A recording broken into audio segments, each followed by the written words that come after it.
Hello guys, welcome back. So my name's Asman. As you can tell, the good and not so good from day 11 of the 49ers training camp.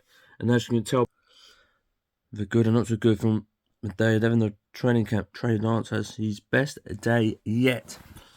So this is on day 11 that came out 3 hours ago. As you can tell by here, I literally just got back from work.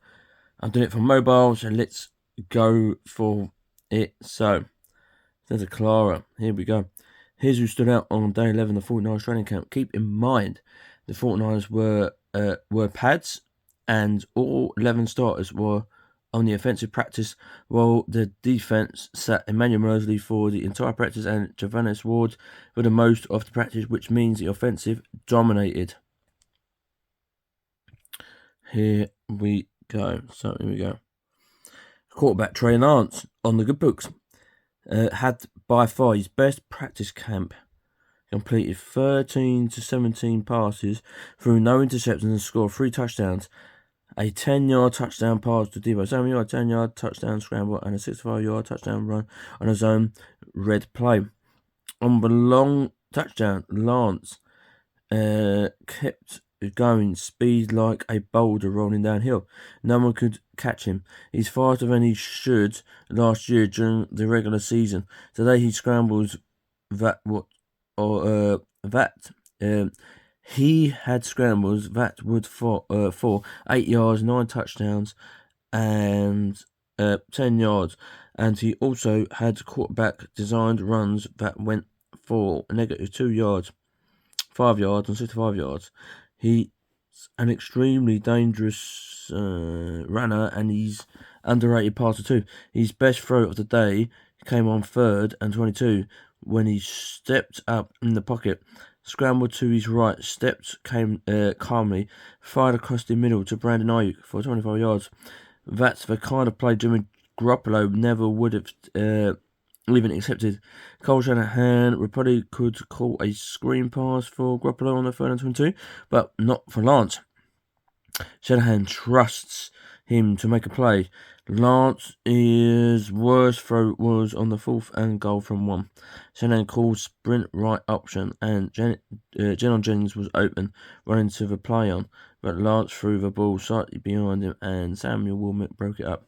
Had Lance thrown it slightly ahead of Jennings, it probably would have been a touchdown catch, so he wasn't perfect, but he had the best practice 49ers quarterback has had in years.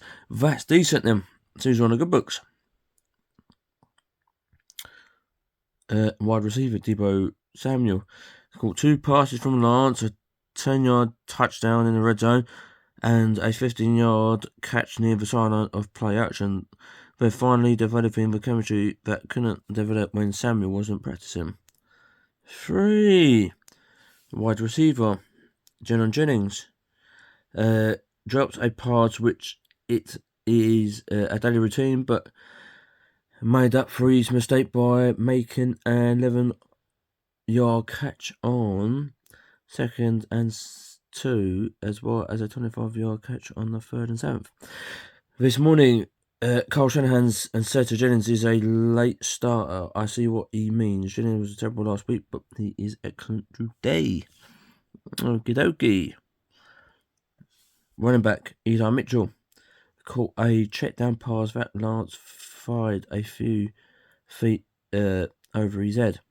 Mitchell jumped, extended, and made one hell of a grab. Lance intends to throw the check down passes a bit higher, so it's important that Mitchell can make this catch. Running back Jeff Wilson Jr. had another long run between the tackles.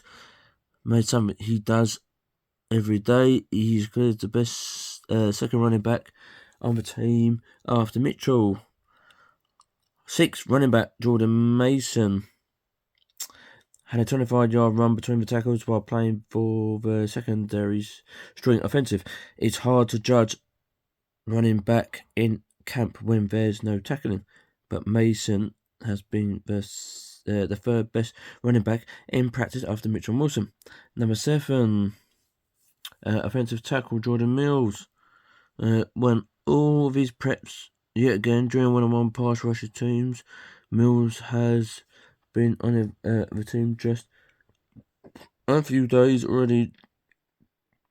Looks the best backup offensive tackle on the roster. Plus, he's a better one-on-one pass protector than Mike McKinstry.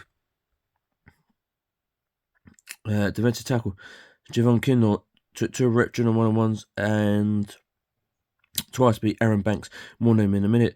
Both times Kinlaw got underneath Banks' pads and pushed him into the quarter's lap. Then during the 11-on-11s, Kinlaw knocked Banks to the ground and suffered running back type Dave Bryce at the line of scrimmage. Kinlaw's looking more and more like a younger Eric Armstead as camp progresses. Defensive tight end Drake Jackson broke Colton McKivitch's ankles with an inside move during the one-on-ones. McKivitch fell to the ground and all the defensive linemen laughed. Jackson appears to be a better edge rusher than an interior rusher at this time. Defensive end Alex Barrett won all his reps during one-on-ones, which is amazing because he's a defensive end that's taking all of his reps defensively, tackling, and no one can block him. Literally no one. Look for Brent to make the 53-man roster. Not so good. Quarterback Brooke Prudy threw the most pathetic 40-yard completion I've ever seen.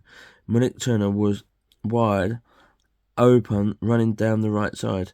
Think Cole Jusic striking downfield wide open in Tennessee last season. Prudy took a few beats to spot him. Then Prudy got everything he had into a long throw. When frustrated and died, Turner had to stop and wait for the ball to get to him, but it did after what felt like 7 seconds. He looked like he was waiting for a bus. Wide receiver Danny Gray tried to catch a 3rd down pass with his chest and dropped it. Gray should really use his hands instead.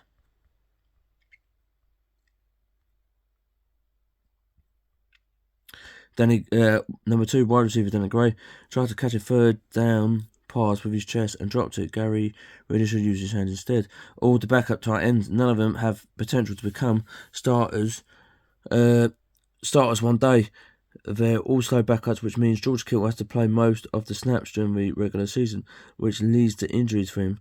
Too bad of the 49ers have to trade or tired to acquire a young, talented player at this position.